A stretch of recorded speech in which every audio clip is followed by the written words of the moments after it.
Welcome to episode 48 of Board Gamers Anonymous. This week we're going to talk about Stefan Feld's brand new Euro game, La Isla. Also, Balloon Cup, Imperial, Istanbul, In the Shadow of the Emperor, and all the brand new news, reviews, and acquisition disorders that are hitting us this week.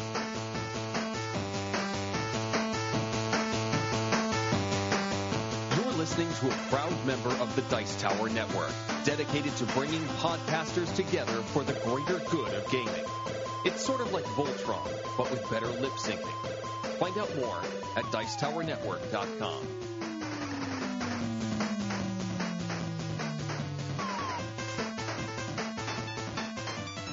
Welcome to Board Gamers Anonymous, a podcast about gamers and the insane fun we have at the table together. This is Chris. And this is Drew. And where is everybody else? Are they hiding? Are they even around? Anthony? I don't know. I think there's other things in life besides board games. I don't get it.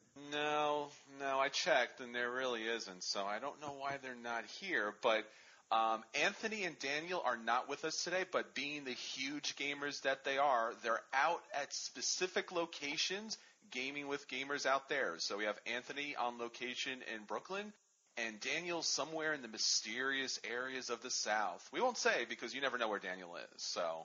But welcome, everyone. Thank you for joining us, and welcome to the podcast. We're so glad to have you here. I hope your Thanksgiving was outstanding. So on this podcast, we got some really interesting things for you. Our feature review will be Stefan Feld's La Isla, a outstanding new Euro game that you have to listen to. But we'll get back to that a little bit later. So let's start off. Shout it from the table, Drew. Shout it from the tabletops.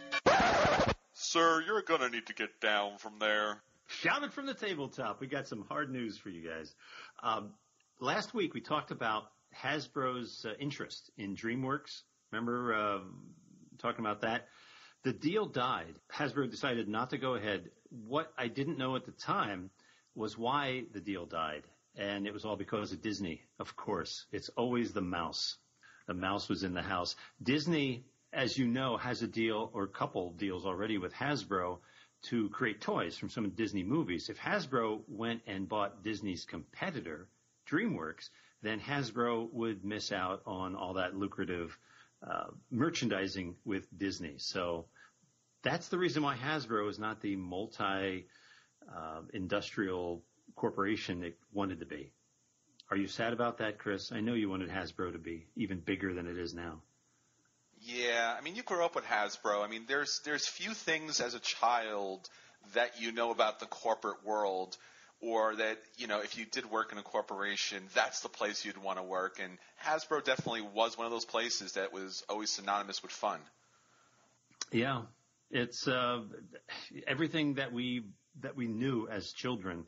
It's all part of that world now, the Parker Brothers, Milton Bradley. I call that Milton Brothers, by the way. All of those games from my past, they're just Milton Brother games. Combine the two.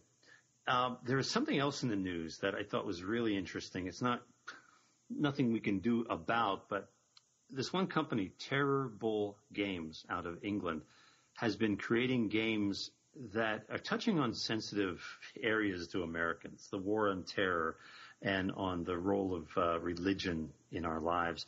They came up with one game called War on Terror, obviously, where you could choose to either be the terrorists or fighting the terrorists. And the way the game is structured is the game often ends with terrorists knocking over governments and basically taking over the world. The 10 Commandments is a religion creation game where all the players try to build a religion and build followers. And the characters are all chickens, so that makes it seem harmless. That's going to be released next year, 2015. How would you feel about playing a game called War on Terror? If you could be a terrorist, is that like too sensitive, too soon? I think it's definitely one of those situations where it's too soon. You know, we play a lot of different themes in games, and these are games, right? So there's been this discussion worldwide about, do games affect people's personalities, behavior? Does it change society? Should you be playing violent games? Should you be playing certain themes?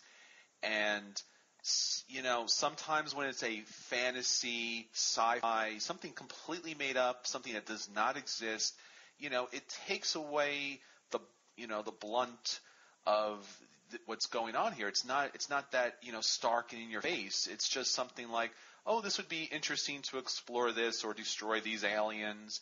But when it's something this close to home and something where people are losing their lives right now, not just in America but around the world, it's definitely a theme that I would not want to play and I would not recommend because, honestly, it legitimizes this idea that there's two sides to this type of conflict as far as you can play either side, and that's completely fine, and it's completely reasonable. If you want to kill people and terrorize, families, and murder the innocent, that's understandable and reasonable, and that just is not true. And while it's still a game and we can still, objectively look at it, it's not a theme that we should put in young people's hands, and honestly, it's not a theme we should put in anyone's hands. It's just, when it comes to real life and death, don't put that out there, please. Do us a favor. But it's not what you would call a violent game, not like a video game would be. It's a strategy game.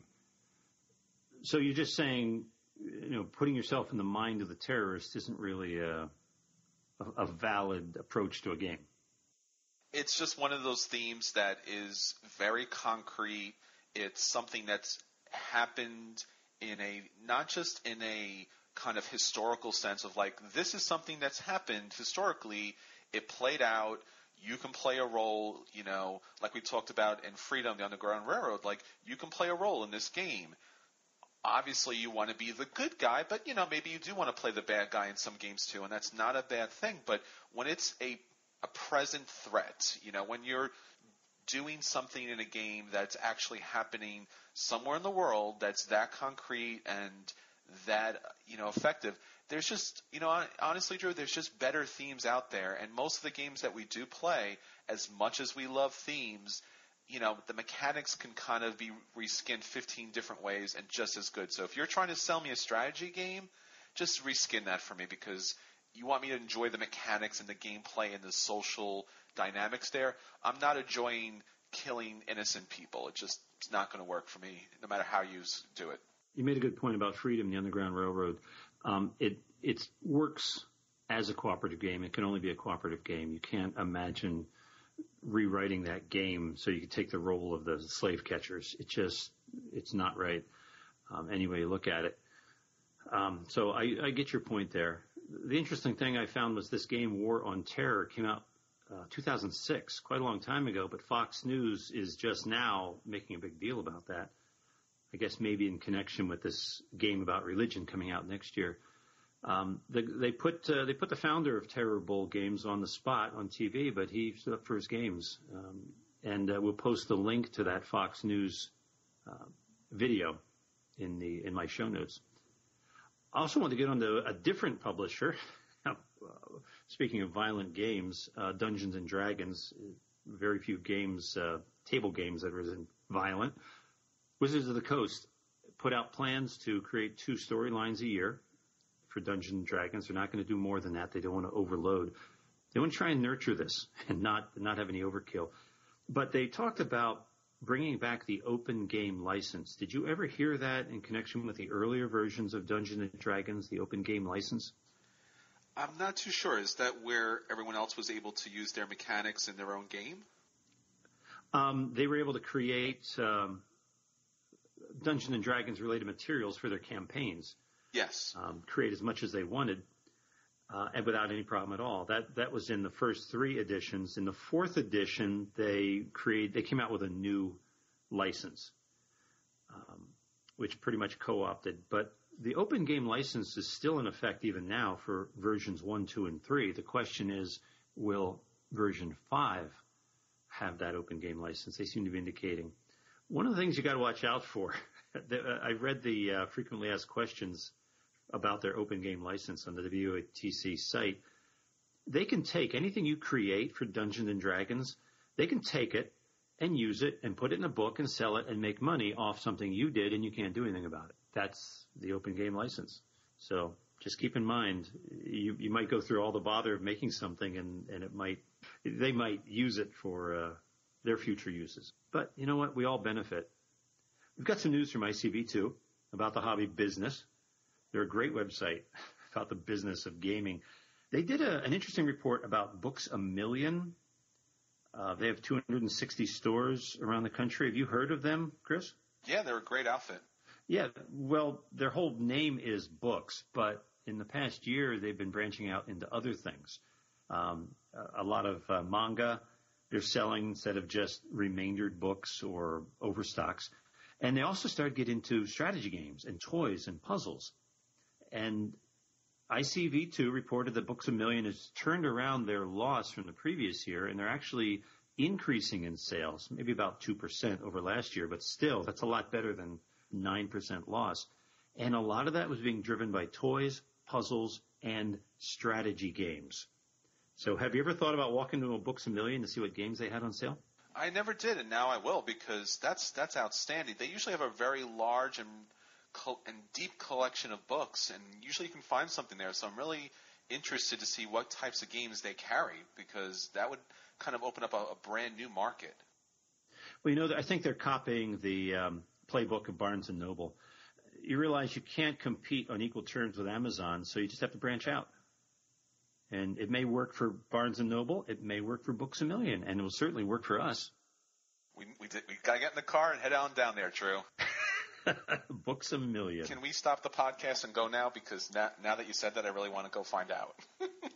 I have no idea where there is one around here. I see them in the suburbs, but I don't know if there's one like – I do remember one in Boston. I remember one outside Philadelphia. I don't know where there was one in New York, but we'll have to look that up. It's not like it stopped when it came to Barnes & Noble sales. We went everywhere, so I think we'd be fine with driving an hour or so if they had a great collection. Yeah, there's only 260 stores, so that may work in their favor, the fact that they're so rare. People are going to go out of their way to find them.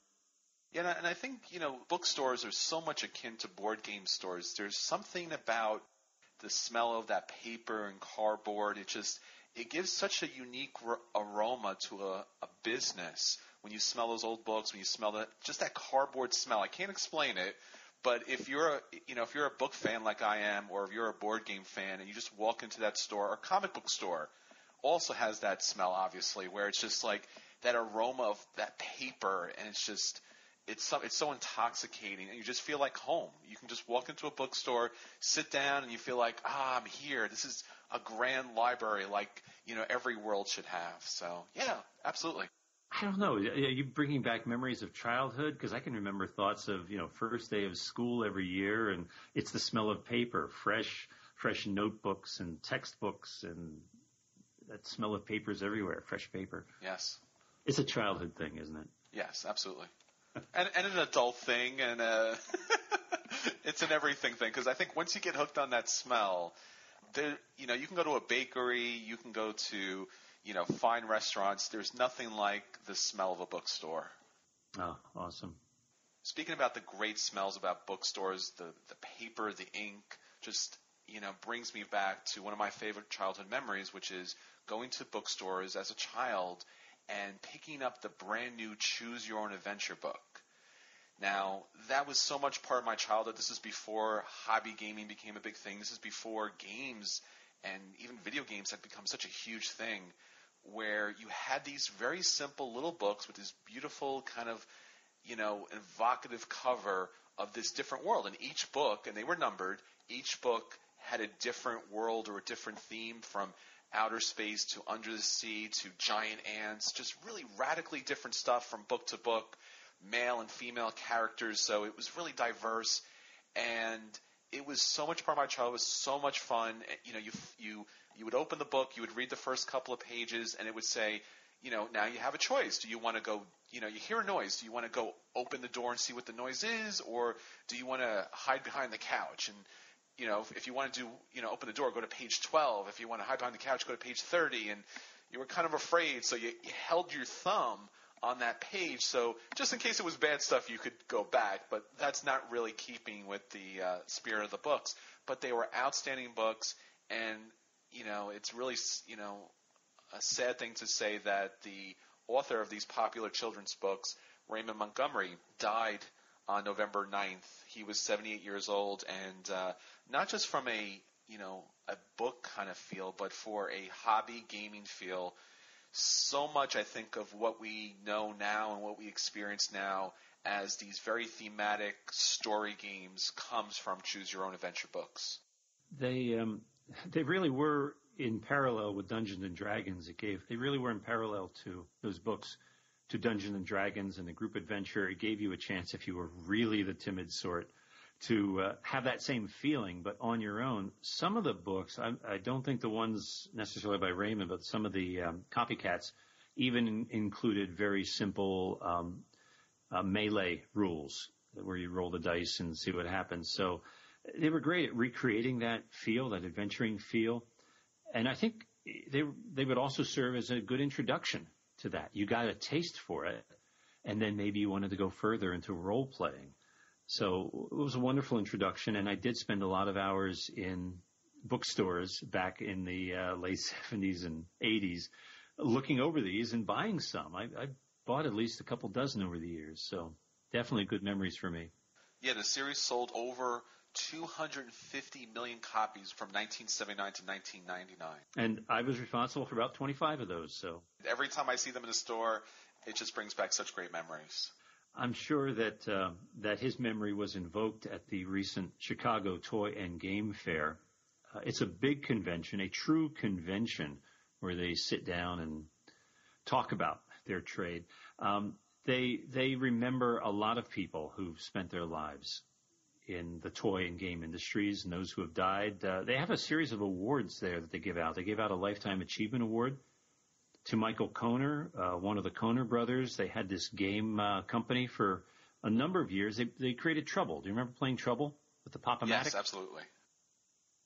They created that. They got a Lifetime Achievement Award. So it's great to see an event like that remembers those who have spent their lives in the hobby industry. They also had a lovely tribute to the inventor of Operation, John Spinello, who's been having physical problems that he'd been having to deal with medically. So it's a great chance for the toy and game industry to come together and celebrate what they do. So I know the New York Fair, they have a toy fair coming up, but that's just a hobnob, a place to meet and buy new trinkets and things. But the Chicago Fair is a true convention of the old sort. I would love to go there sometime just to sit down with some of these industry people and soak up the atmosphere. Oh, they at the Toy and Game Awards, they do award inventors, and they talk about game inventors, not designers. I like that about them. But especially up and comers, especially young people, they throw the focus on where the future is going to be. So there's a lot of brilliance out there.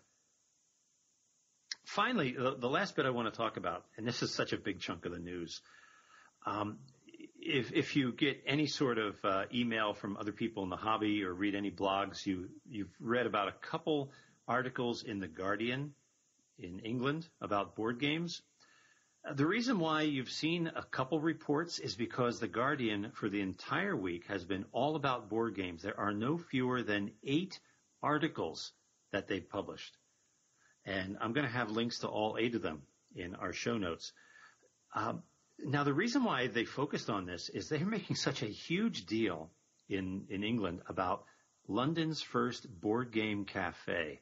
It's like it's culture changing there, a sign of how important board games are. So The Guardian is doing this whole huge series on it. Do you think that America is going to go gaga for board game cafes like Europe and England have, and even Canada?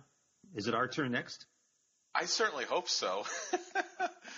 It would be great if they did. I think there's been a pushback over the last couple of years against the alienation of having your phone and how you can connect to people. It's great. It's fast. You can click. You can send messages, and it's outstanding. But having a place where you can just sit down and enjoy each other's company and get to know each other and, playing a game with each other lets you know a lot about someone. So I could see this happening. I mean, it's happening everywhere right now where people are playing games at Starbucks and, it's not a far stretch to believe that this would be the next step. I keep seeing more reports about board game cafes. So I'm sure in next week's From the Tabletop, I'll have more to talk about it. But that is all we have time for this week's Shout It From the Tabletop.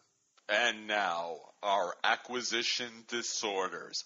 Acquisition disorders? That's crazy. All he needs is the base game. Nothing else but the base game. The base game and the expansion. See? Nothing else. Just the base game and the expansion and the promos. The base game, the expansion, and the promos, and, of course, the upgraded components. Why wouldn't you have the upgraded components? So the base game, the expansion, the promos, and the upgraded components. See? That's not too much. But maybe, I don't know, maybe you might need the expansion. All right, so let's talk about our acquisition disorder. What do you got, Drew?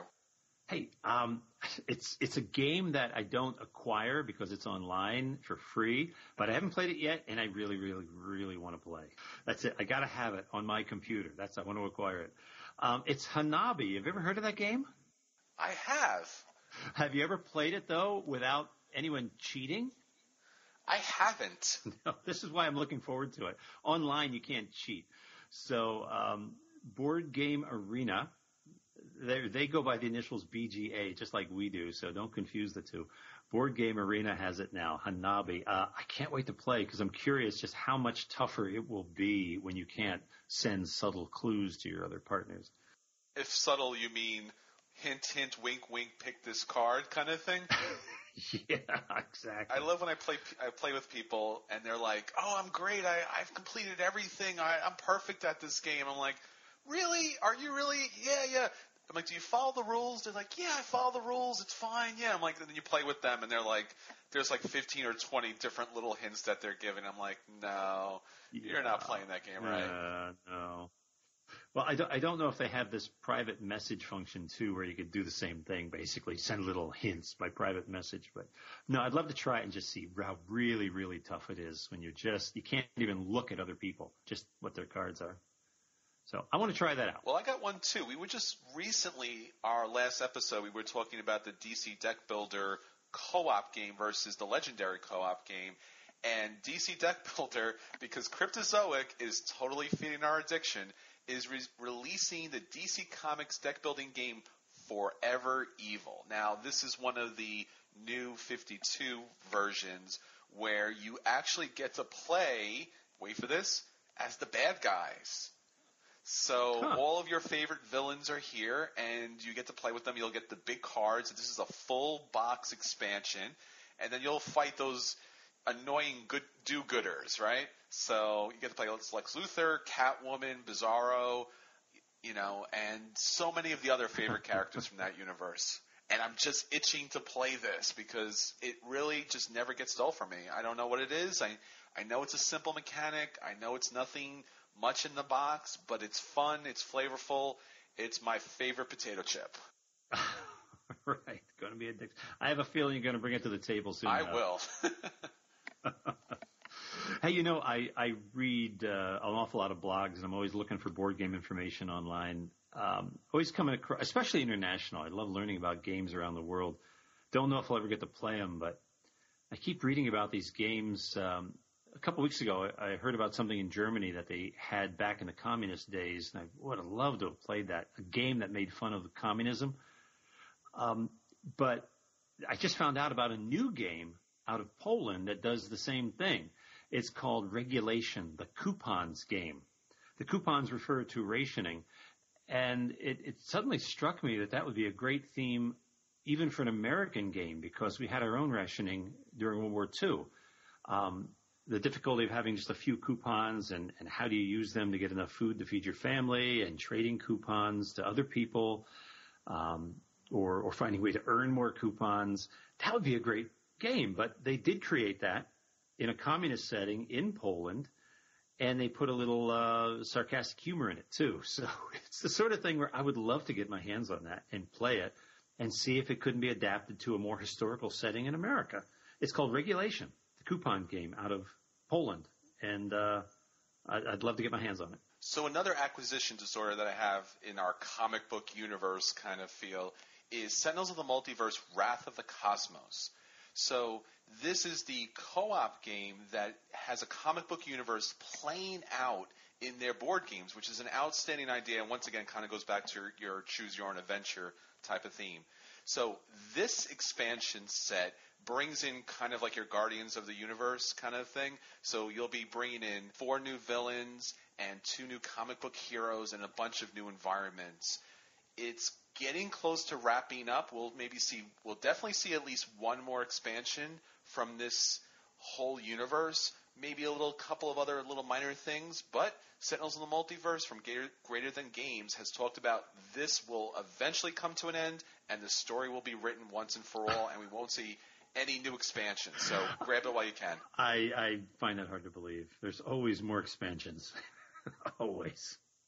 I know. That's what they say, so we'll see. Okay. We'll see. Yeah, just like movies. Oh, there are no more sequels. This was the last sequel. Yeah. And now, at the table with BGA. A game I've been playing a lot on my laptop from Yukata, a great game website called Balloon Cup. It's one of the more recent additions to the website. And it's a great little a card game, table game, too, if you can get a hold of a copy. I've been playing by myself, so it's just easier to do it online. It's an awesome card hand management game where it's very similar to just a regular standard deck of cards. You have 5 different suits from 1 to 13, and you're trying to earn cubes of 5 different colors. Some of the cubes you earn by playing the highest combination of cards, and others you earn by playing the lowest combination of cards. So you have to decide whether to play your cards on yourself or play them on the other person. You can do that. If you're trying to get the lowest cards and you have a high card in your hand, play it on the other guy and set him up. So there's a lot of combinations. You got different places to play your cards, different values, different decisions all throughout the game. It's constantly changing. And yet they're just 2 people, very simple. In a face-to-face game, it can go by in half an hour. I'd love to sit down and play it face-to-face with somebody because now I'm ready. I've practiced enough. I'm ready. Balloon Cup. It's a great game. I'm addicted. Excellent. Well, one of the games I was able to hit the table with is the 2014 Kennerspiel winner, Istanbul. So we've talked about this a lot, and I'm really glad to have the opportunity to play this. Thanks to Dave and everybody there for bringing this to the table. Now, in this game, you are going to be a merchant that's going around this grand bazaar and trying to pick up rubies in the game. So as you move around different spots, you'll be adding things to your wheelbarrow, and then there will be other markets where you'll be able to sell the things in your wheelbarrow in order to gain coins and eventually to gain the rubies that will win you the game.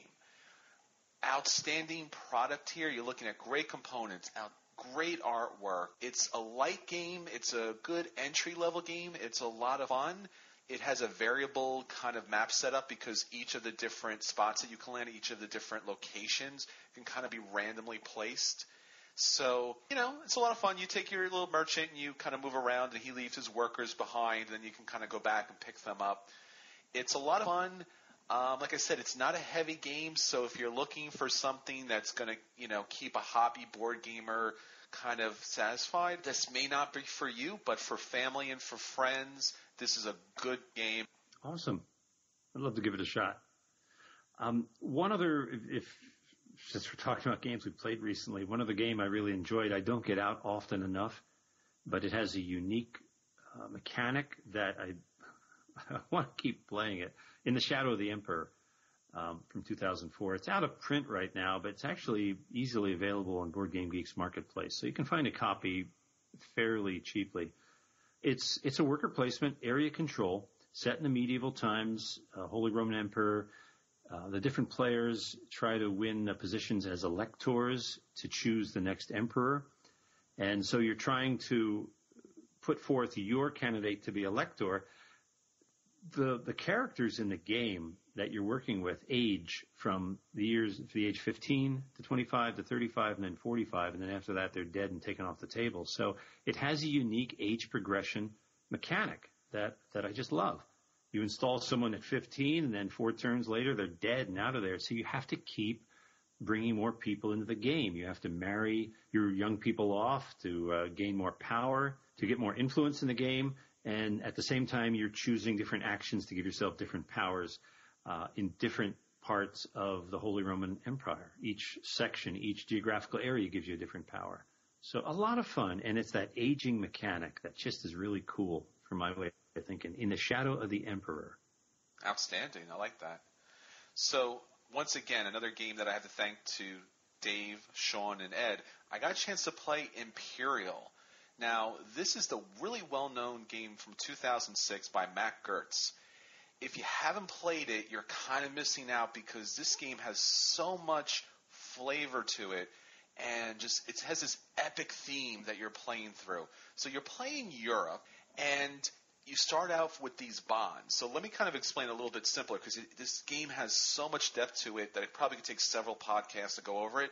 But in a very short version, you get bonds that are related to different countries. If you control the most bonds in that country by money, then you'll be able to control that country as far as what actions it takes. And there's a number of different actions you can take on this rondel. So you can build a factory, and then once that factory is built, you can build ships and troops for free. You can then maneuver them. You can invest in order to get money from them and to give money to everybody who put money in to begin with. You can import new troops and ships and taxation, which actually helps the country move up the track and makes your bonds worth more money. Now, this game has a little bit of a heaviness to it because it has a stock market to it as well as a victory point kind of counter that will determine what the value of your stocks are worth at the end of the game. Once it hits 25, one of the countries, then that game will end and you'll count up your stocks and get money based upon that, and whoever has the most money wins the game. It plays similar to Airlines Europe, where there is a large board mechanic that's taking place, but really what you're keeping your eyes on is the stocks, because the stocks are really what's going to win you the game. Imperial's a lot of fun. It's a very long game. It takes at least, I would say, 2.5 to 3.5 hours. Wow. It does gear up towards the end once the countries are kind of powerful, but it's a very long game. It's an interesting game. It's something not to enter lightly, and unfortunately the player guides that come with the game, and I know for you, Drew, that's a big thing, player guides. Yeah. The player guides have some errors in them. So when we were playing through the game, there was some problems, and we had to go through Board Game Geek. Thank God for Board Game Geek that it had all of that information saying, hey, this game has a lot of problems in the rules, and this game is very fiddly when it comes to the rules, so you really want to make sure that you're playing right from the start, and that's kind of hard to do. But Imperial is absolutely a play. If you have the opportunity to sit down with a large group of people, it plays up to 6 players. Oh, when did that come out? That came out in 2006. 2006. Wow, that's well before the Kickstarter era. That's the complaint about a lot of Kickstarter games is the rule books are flawed, but this was before that. Yeah, the player guides are what's really flawed here. The rule book is just very confusing. Wow. Well, anyway, in spite of all that, you had me at Rondell. I will walk a mile for a Rondell. Well, that sounds great. All right. So that's what's hitting our table. Let's get to the feature review, La Isla.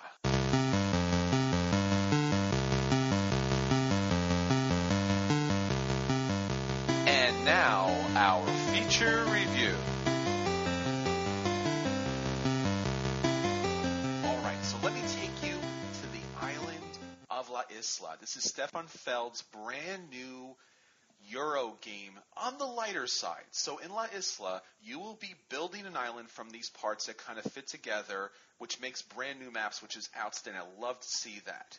Now, the game is about capturing, hopefully in photography, these creatures like the dodo bird, which unfortunately has been wiped out, the golden toad, and many other creatures that you're going to try to take photos of in order to score victory points at the end of the game. Now, the board itself, as I said, is modular, so it kind of gets put together. You are going to have explorers, and there's 8 per player. Now, you're not going to have all the explorers. You're not going to have all 8 to begin with, but what you're going to do is during the game, you are going to be getting a card holder, and you are going to be getting 3 cards. Now, as the game goes on, you will be able to get new cards that will replace the other cards. And basically what you're doing is you're building a tableau of actions. So what's interesting about this game and what's really dynamic is that the cards have different effects, and that's what's really nice about this game. So on the top of the card, it has this special ability that you'll be able to play in the game. And what you'll do is you'll slide that in on the ace slot. It also has on the bottom left, it has the cube that you're going to get. Now, cubes are very important because it's going to require 2 cubes in order to place one of your explorers on a spot to help capture that creature. Now, on the right side, it's going to have the market. So it has the stock market type of feel where you're going to have these different creatures that you'll be able to move up the stock market so they're worth more points at the end of the game. There's 5 different creatures in this game, and by moving the stock market up, you'll be able to score additional points. Now, the stock market also counts as the final turn marker too. So once it hits a certain number based upon the players, that will signal the final round. Now, the board, which is this round kind of island, you'll be placing your explorers on different spots that are denoted by the color, which matches the cubes, and there's also different symbols on those spots that match the different actions that you'll be able to take on your little personal action board. Now, this game has a lot of strategy to it as far as where do you place your guys, because the creatures will be randomly placed on the board and based on the victory points. So, for example, if a toad is placed in a spot where there's 3, then it's going to take 3 explorers surrounding that creature in order to capture it and then score those points. So once you've captured those creatures, let's say you have 5 toads, at the end of the game, you'll look at the stock market track, see what they are worth each, and you will score those victory points, as well as scoring victory points throughout the game. So La Isla offers a light strategy. It offers some blocking other players if they get to those spots before you do, but it's light, it's interesting, it's fun, but don't take my word for it. Let's see what Drew has to say. Oh, don't blame me. It's light. I want to jump on that word light because the components were very light. Sort of on the flimsy side, the score tracker was very light and small, not enough room for your scoring pieces to fit on it. And the little fold, the panel that holds your cards seemed very light and flimsy, but not enough to really detract from the gameplay. It just made you be very careful about how you were placing your markers and how you're placing your cards. As long as you're careful of that, you're fine. The other components, especially the pieces that put the board together, are very solid and well built. So I don't have a complaint there. The fact that they have all these well-built interconnecting pieces really adds to the game's replayability because they go together in, well, I saw one number, it was almost like, was it 10,000 different possibilities or 100,000? Anyway, some incredibly high number. So you're always going to have that replayability. And that's going to draw you back. It doesn't have an insanely high number of points like you're used to in Stefan Feld games.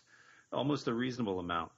And enough different ways to get those points as usual. I had a tough time choosing sometimes whether to go for bonuses on animals I had already captured or go for bonuses on animals I had in my hand, because each card you have will have an animal showing on it too. So you're constantly having to make those choices, realizing that if you do boost up the stock market for animals you have, it's also going to boost it for everybody else who owns those same animals.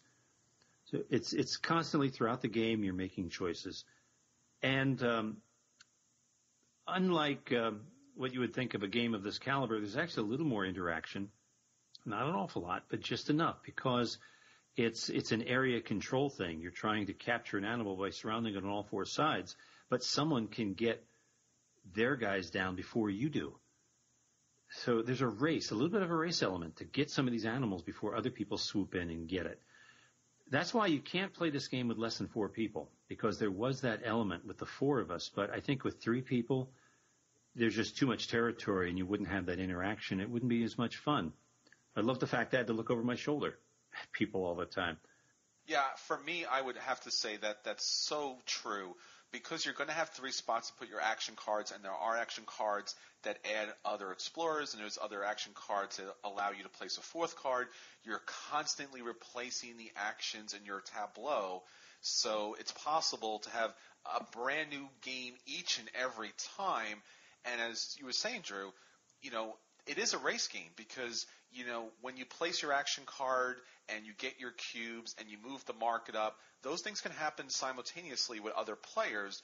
But when you place your explorer, that has to happen in turn order because that really determines a lot of the gameplay here. Yeah. You're allowed to put 2 explorers on any one space. That's fine. And the problem with that is that someone can swoop in where you already are, get a bonus for putting an explorer where someone already is, and complete the circuit and capture an animal that you were going to try and capture on the next turn.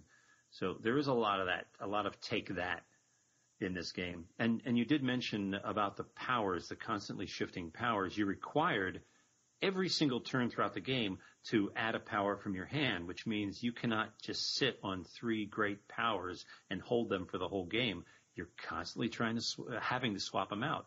So it keeps the game from changing and prevents one person from having such a really lucky stretch of cards that they hold on to, because you can't. You got to keep changing. So there's a good game flow here. So, Drew, is this a buy for you? Is it a play? Is it a dodge, or the dreaded burn? No, it's actually better than Stefan Feld games that I'm used to. I like the replayability, and it's actually a fairly quick game once you get into it. I'm not a black and white kind of guy, but I would say a soft buy. Stefan Feld high-scoring games are not my favorite, but I could see myself getting this and sharing it with people. For me, I'm a huge Feld fan, so anything that comes at Stefan Feld, I got to get my hands on. This game is a buy for me, with the caveat, as Drew said, this is a light game. This is an entry-level game. This is something to play with family and friends, which is good, right? Because, Feld, when you drop down Trajan, it scares people. Yeah. It's not as fiddly. It's not as high point, but it's not as deep and complex and as true Feld as generally I like to see. But I'm really, really glad that he brought something out for the gateway market to kind of bring people into the heavy Euro games. Maybe not a gateway overall to gaming in general, but for someone who's played some games and they don't know Stefan Feld, you could say, hey, I want to introduce you to Stefan Feld. You might like this game. That's perfect, Drew. I absolutely agree. And now, our final round. Final round honors the National Day of the Horse. This is an actual observance because this is congressional. A bunch of senators from out west, or these states with all these horses roaming around, they got together, put out a petition 10 years ago, and they've been doing it every year. It's the National Day of the Horse coming up in the beginning of December. So I thought that we would have a show honoring the horse in games. And I'll give you an example. One of the earliest games in my youth, one of the 3M series of sporting simulations was Win, Place, and Show, with the little plastic statues of horses. And you roll the dice and you move the horses around, and you have to pick the horse and place bets. And it was a fun little game. It's silly in the long run. I mean, now looking back on it, but I think I could still enjoy playing that game. A lot of fun. Win, Place, and Show. That's great. Now, you can't have, you could try, but you really can't have a discussion about horses and ponies without, and I'm sorry about this, Drew, but you got to have it. You got to have the My Little Pony collectible card game. It's a thing. It's a thing. Not a brony myself, but I have friends who are bronies, and, power to the brony there. And it's actually a very good CCG game, and that's surprising, but outstanding that another CCG is out there that's high quality. It's a lot of fun. It is collectible, and because of the ravenous fans out there, you might have some problems picking up those special cards, but the My Little Pony collectible card game is one you should consider. Definitely. Okay. I'll certainly find some bronies and sit down and try it with them sometime. That'd be fun. Another horse game, since we're doubling up in the absence of our friends who aren't here. My other horse game is Cyclades. that the four of us played and reviewed a few months back. It doesn't have a lot of horses in it. It has one horse in particular by the name of Pegasus. That's a game changer. That is a powerful creature because the horse Pegasus can pick up a character, can pick up pieces from the board and move it anywhere else in the board. And of course, with the power in Cyclades, you have the ability to keep that hero. Normally, it would just be for one turn, but you could keep that hero throughout the whole game. So that's a powerful, some could say it's a game breaker, but not if you're the one using it to win the game. One of the best uses of a powerful horse in any of the games I've ever played. Wow, that's great.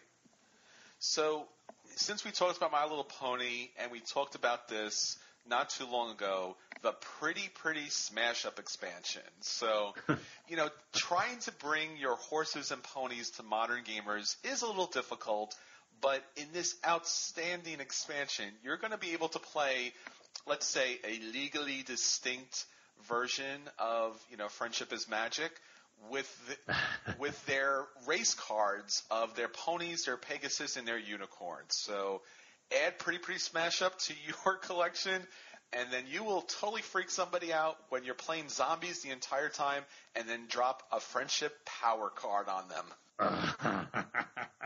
I'd love to see the looks on the players' faces then.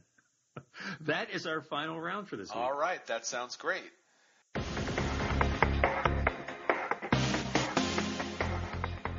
And now our crowdfunding update with Kick in the Habit. Hey there, Kickers. On episode 25 of Kick in the Habit, we're going to take a look at 4 campaigns that recently wrapped up, including El Luchador Fantastico Grande tabletop game, Epic Death Hardcore Mode, Spell Stealers, and What the Blank, and 4 brand new campaigns, including Mind, The Fall of Paradise, Game Designer's Toolkit 2015, Mine, All Mine, and Robots Love Ice Cream, the card game. So join us on December 10th, 2014, and I'll let you know if you should kick the game off, kick back and wait, or just kick it to the curb. All right, so that's everything for us on this episode. Thanks so much for listening. Check us out on Facebook, Board Game Geek, Twitter, or in one of the random locations that Daniel and Anthony happen to be board gaming, because we want to hear from you. Do you love the podcast? Let us know. Go on to iTunes, go on to Stitcher, and rate us up so that we can get out all of this board gaming fun out to everybody out there. So until next time, this is Chris. This is Drew. This is Drew. Are you sure? Yeah, there's only 2 of us. So. This is Drew, period.